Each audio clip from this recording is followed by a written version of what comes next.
Olá, eu sou Célio Tavares, especialista em finanças, professor universitário, conselheiro de administração e consultor de empresas. E este é o meu livro, Empresa Competitiva, Temas para Debate. Este livro é composto de 32 temas, onde que seria muito interessante serem discutidos com as pessoas da linha de frente das empresas. Em cada tema, nós temos sugestões muito interessantes para a melhoria da competitividade. E nós temos alguns vídeos que eu vou gravar sobre alguns temas. O vídeo de hoje é sobre o segundo tema, que é exatamente esse. A minha empresa dá lucro, mas onde está o dinheiro? Essa é uma dúvida muito comum no meio empresarial, que as pessoas sabem que a empresa dá lucro, mas não sobra dinheiro para pagar as contas. Às vezes a empresa tem que recorrer ao mercado financeiro. E será que é possível uma empresa dar lucro e mesmo assim ela depender do mercado financeiro? Infelizmente é. Por isso que nós temos que utilizar muito bem uma ferramenta que vai nos ajudar muito, que é o fluxo de caixa. Nesse vídeo, eu vou mostrar que uma empresa lucrativa, ela pode dar valores negativos no seu caixa, né? Então, nós temos que administrar muito bem. Quando uma empresa dá lucro, mas ela está com valor negativo no seu caixa, está havendo um desencontro de recebimentos e pagamentos. E, principalmente, a questão do baixo giro do estoque. Normalmente, nesses casos, os pagamentos relativos à mercadoria ou matéria-prima estão muito pesados em relação aos recebimentos. Então, o que nós temos que fazer, uma das providências que nós temos que tomar é procurar melhorar o giro de estoque. Ou também nós temos a possibilidade que a empresa esteja com a estrutura administrativa, uma estrutura operacional muito pesada em relação aos recebimentos. Ela está com uma estrutura para ter umas vendas em determinado patamar e está vendendo valores muito inferiores àquela que ela está estruturada. E aí, nesse caso, nós temos que tomar providências também, né? Ou nós aumentamos as vendas para diluir as despesas gerais e administrativas, ou então nós temos que cortar as despesas gerais e administrativas. Então, o assunto é muito interessante. O bacana é que, né, se as pessoas pudessem ler o livro, né, e discutir esse artigo com as pessoas da linha de frente das empresas. O livro está disponível no meu site, que está colocado aí no vídeo, e as pessoas podem adquirir o livro nesse site. E também, no site, nós temos uma amostra do livro com os 3 primeiros capítulos. Basta clicar na capa do livro que nós temos lá 3 primeiros capítulos que a pessoa pode fazer aí uma experiência com o livro, né? Ter uma experiência inicial com o livro. Então, vamos ao vídeo. Então, nós temos aqui um relatório de vendas da empresa. Essa empresa, esse relatório né, são de 4 meses de venda. Aqui nós temos a venda à vista, aqui nós temos a venda a prazo. Essa empresa vende com 30, 60 e 90. E aqui o total das vendas. Então, nós temos as vendas e temos as compras. E também nós temos o percentual de impostos, que é a média mensal de impostos, né? Nós temos também as despesas administrativas e despesas financeiras. Então, com esses dados aqui, nós podemos montar um fluxo de caixa muito simples. É claro que existem fluxos de caixa mais elaborados. Isso nós vamos apresentar um fluxo de caixa aqui no final do vídeo, um pouco mais elaborado do que esse aqui, que vai nos dar mais informações do que esse aqui. Mas para começar, para a pessoa começar a entender o mecanismo do fluxo de caixa, é muito importante que ela entenda esse fluxo de caixa bastante simples. Então, aqui nós vamos colocar os recebimentos e aqui estão os pagamentos. Essa empresa vendeu esses valores aqui do venda à vista, né? Ela vendeu, né, à vista no primeiro mês 45 mil, então ela vai receber 45 mil reais no primeiro mês, né? E aí assim por diante. Então aqui estão as vendas à vista dos 3 meses. Os recebimentos de venda a prazo, no primeiro mês ela não vai receber nada, porque a venda ela não tem entrada, né? A venda a prazo é sem entrada, com 30, 60 e 90. No primeiro mês, a empresa vai receber 25 mil reais, que é exatamente um terço desses 75 mil reais aqui da venda do primeiro mês, né? Então, no segundo mês, ela vai receber um terço dessa venda no primeiro mês. No terceiro mês, ela vai receber um pouco mais. Por quê? Porque ela vai receber um terço da venda do primeiro mês, né? Porque isso aí vão estar vencendo as de 60 dias, né? Mais um terço da venda do segundo mês, né? Que vão receber as vendas de 30 dias do segundo mês. E assim por diante. No quarto mês, ela vai receber um terço das vendas do primeiro mês, né, que são as vendas de 90 dias, um terço das vendas do segundo mês, que são as vendas dos 60 dias, e um terço das vendas do terceiro mês, que são as vendas de 30 dias. Então, fazendo essa somatória aí, ela vai receber 70 mil.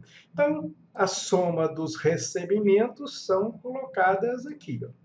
Agora nós temos os pagamentos. Dedução das vendas são os impostos. No primeiro mês ela não vai pagar nada, né? Porque os impostos nós pagamos no mês seguinte, né? Então, no segundo mês, ela vai pagar esse percentual de 20% de impostos da venda do primeiro mês, que é essa venda de 120 mil, né? No segundo mês, ela vai pagar 20% das vendas de 80 mil, né? Desculpa, no terceiro mês, ela vai pagar 20% das vendas do segundo mês. E assim por diante. No quarto mês, ela vai pagar 20% das vendas do terceiro mês. Então, nós temos os valores aqui. As compras à vista estão relacionadas aqui, ó. Então, nós temos as compras à vista, né? Você pode ir acompanhando aqui, né, todas as fórmulas. Então, aqui nós temos as compras à vista. As compras a prazo, também nós temos, usando o mesmo raciocínio das vendas a prazo, né? Só que aqui ela não compra com 30, 60 e 90 dias. Ela vai comprar com 30 dias e teve uma compra com 60 dias. Então, as compras a prazo, nós temos aqui os valores de compra a prazo, né? Que estão colocados aqui, ó. Lembrando que com 60 dias ela vai ter só essa compra de 14 mil que não vai aparecer, né? Então, aqui nas compras a prazo com 30 dias, nós temos a compra relativa a essa compra aqui no primeiro mês, né? Com 30 dias. Então, no primeiro mês, ela fez uma compra de 30 mil com 30 dias. Então, ela vai pagar no segundo mês.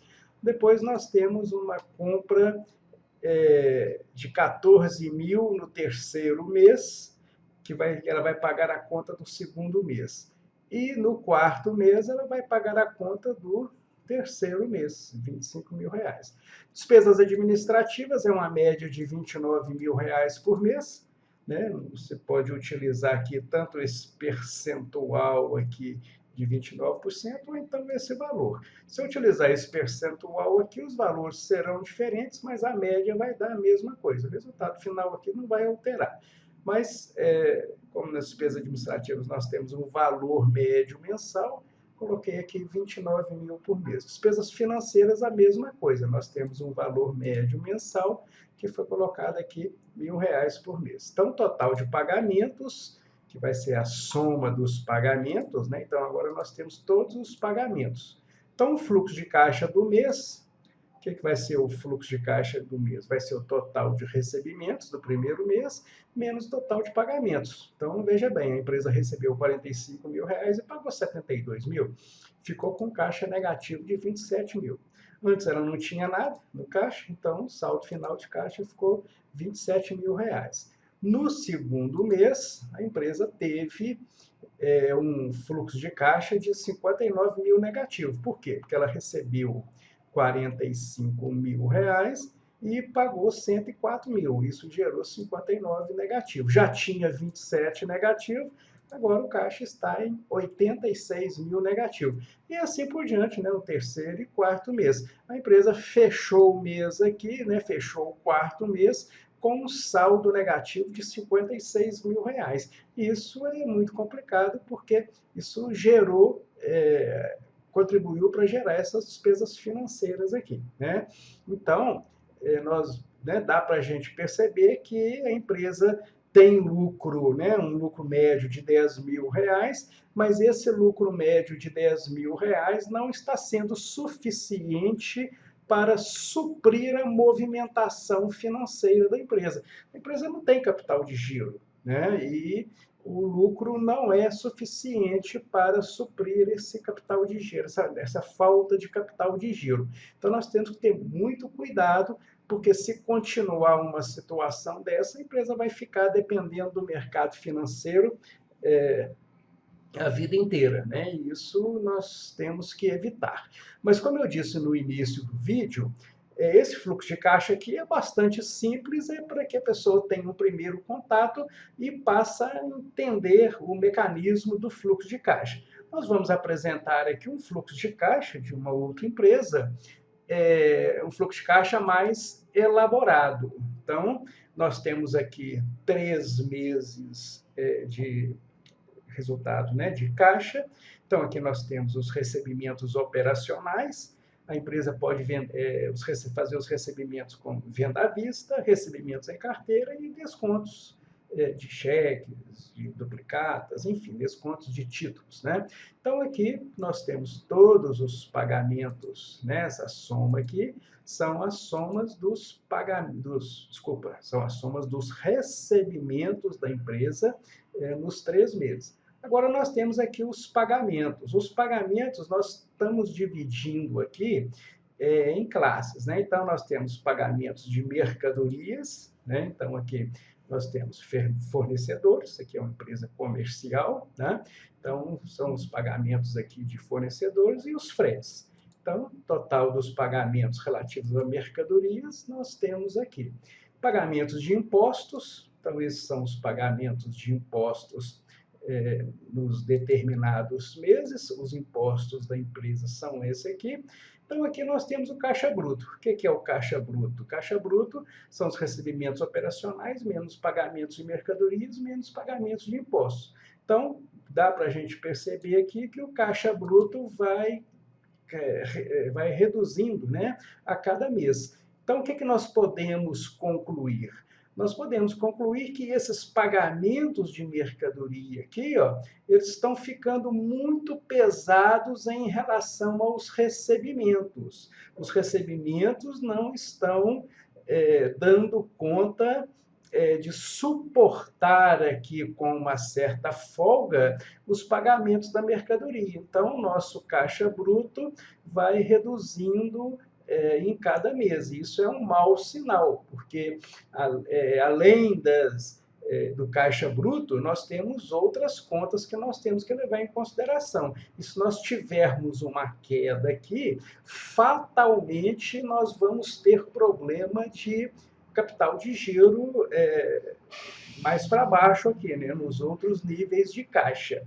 Então, para resolver esses problemas aqui, nós não podemos deixar que isso aconteça. Então, o que nós temos que fazer? Procurar ajustar os pagamentos de mercadorias. Os pagamentos de mercadorias aqui, ó, eles não estão ajustados com os recebimentos. Então, nós temos que procurar girar mais o estoque, né? Nós temos que procurar vender mais com o estoque que nós temos, procurar girar mais o estoque, para aumentar os recebimentos e não aumentar os pagamentos. Nós precisamos de vender aquilo que nós já temos no estoque.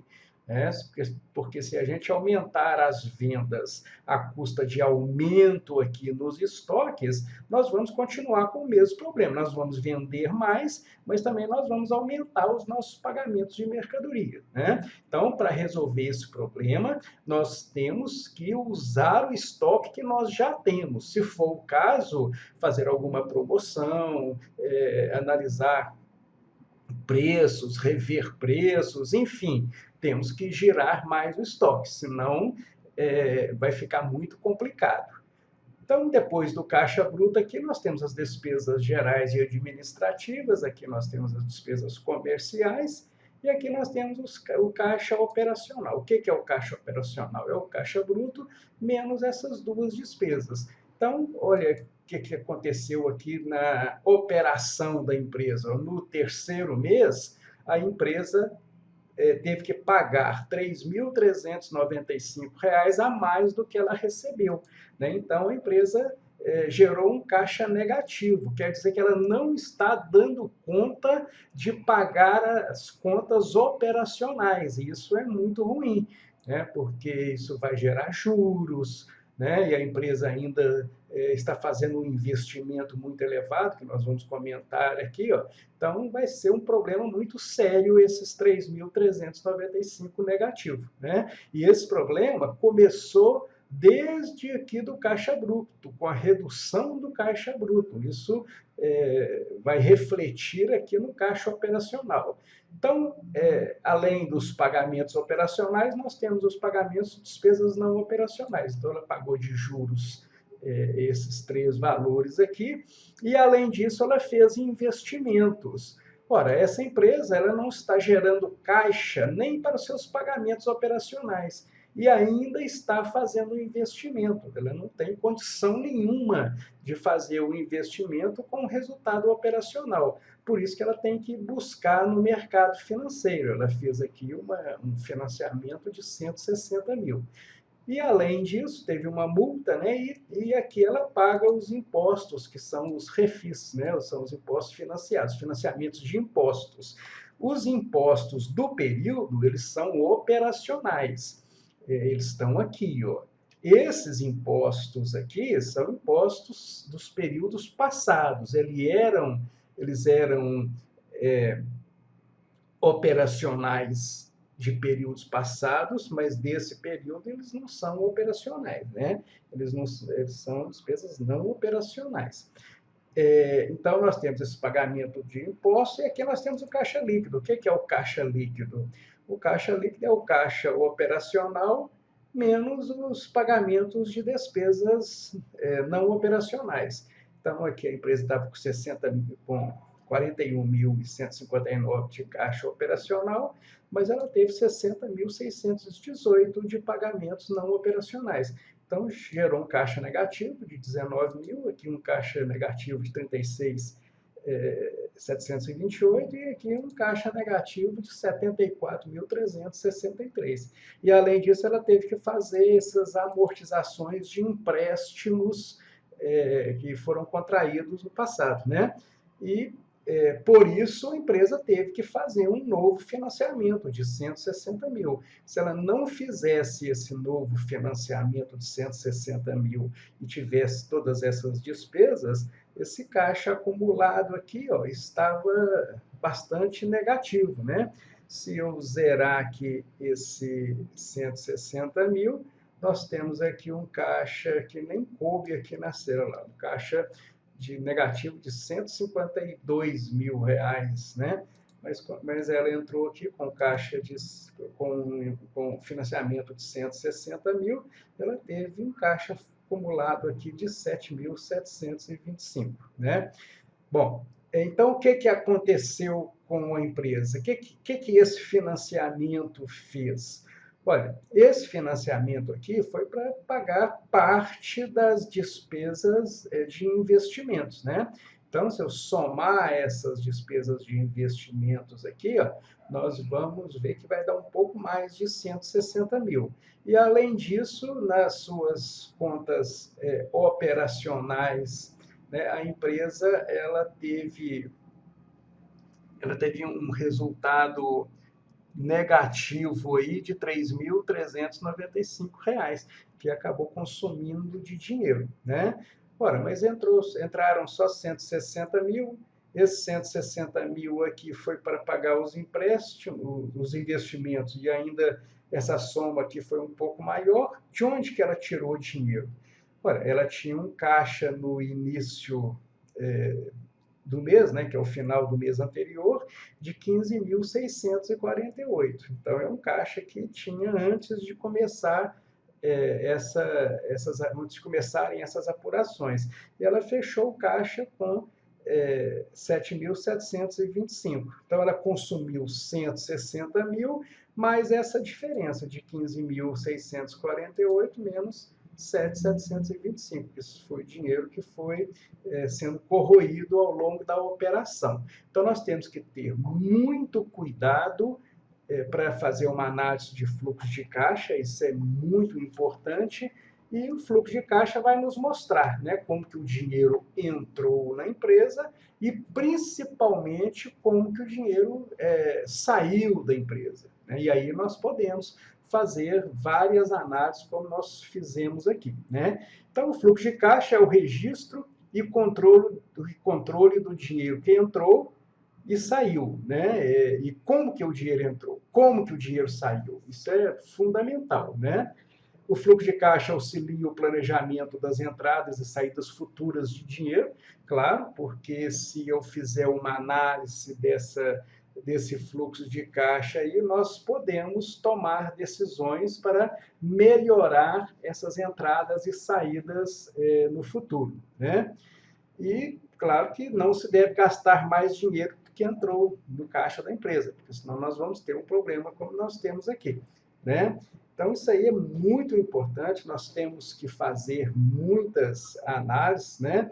E é impossível dizer se uma empresa tem boa saúde financeira sem a gente olhar para a evolução do seu fluxo de caixa ao longo do tempo, né? Então, é fundamental que nós tenhamos uma boa análise do fluxo de caixa. Então, esse vídeo é isso aí. Então, até o próximo vídeo, o próximo capítulo.